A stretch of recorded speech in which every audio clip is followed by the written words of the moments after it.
चाची, पाँव लगिए चाचा, आई हेने आई।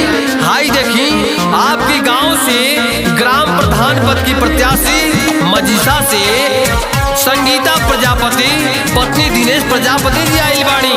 अपन वोट मांगे, इनका चुनाव चिन्ह बा टेबिल लैंप। तो टेबिल लैंप पर अपन कीमती से कीमती मोहर लगाइए चाची। अब की प्रधानी के लड़ेली चुनावा,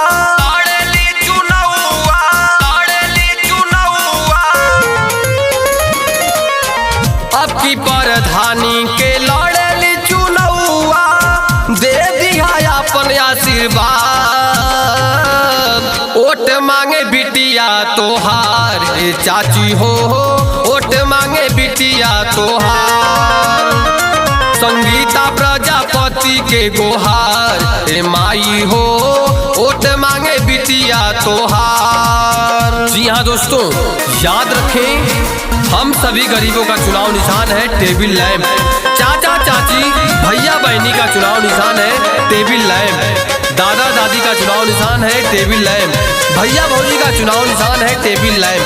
तो टेबिल लैंप के चुनाव निशान पर 29 अप्रैल को पोलिंग बूथ पर जाकर प्रधानी के चुनाव का जो चुनाव हो रहा है उसमें टेबिल लैंप पर आप अपना कीमती से कीमती मोहर जरूर लगाएं। ग्राम सभा मजीसा से बाड़ी प्रत्याशी, वोट अपन दे के भैया इनके जीता दी।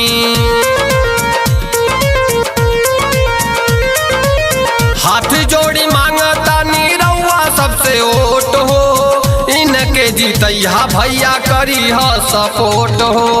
टेबिल लैंप पे चाची मोहर लगा के दे दिया अपन दुलार।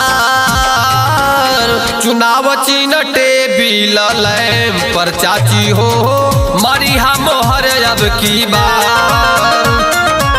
वोट मांगे बिटिया तोहार ए चाचा हो, दिनेश भैया करे ले गोहार। जी हाँ दोस्तों, भ्रष्टाचार मिटाना है तो आप अपने गांव के प्रधान मजीसा से आपके ग्राम प्रधान पद की प्रत्याशी संगीता प्रजापति पत्नी दिनेश प्रजापति के चुनाव चिन्ह टेबिल लैंप पर ही अपना कीमती से कीमती मोहर लगाएं और अपने गांव का विकास कराएं। तो याद रखिए, चुनाव चिन्ह टेबिल लैंप है। मजीसा बाटे चाची गौआ हमार हो, अब की प्रधानी लड़े बिटिया तोहार हो।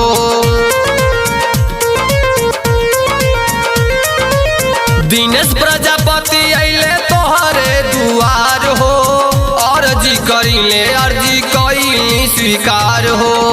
करी भलाई चाची तोहारी बेटौआ, दे दिया अपन दुलार। वोट मांगे बेटवा तोहार ए दादी हो, वोट मांगे बेटवा तोहार। दिनेश भैया करे ले गोहार ए चाचा हो, एक बेर कदा उपकार।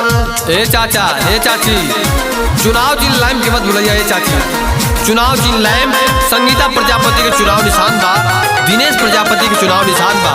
तो टेबिल लैंप पर 29 अप्रैल के आप ग्राम प्रधान के चुनाव में टेबिल लैंप के निशान पर ही आप मुहर लगाई और संगीता प्रजापति के विजयी बनाई।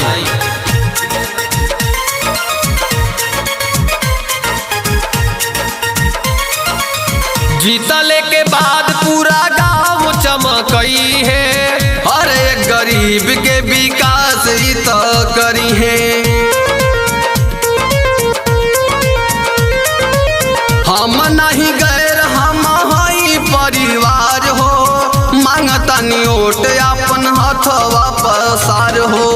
दिनेश प्रजापति चाची तोहरे बेटौआ, गावे लक्ष्मण पर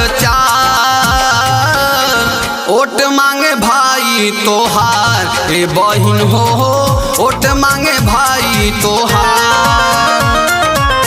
वोट मांगे भाई तोहार ए बाबू हो,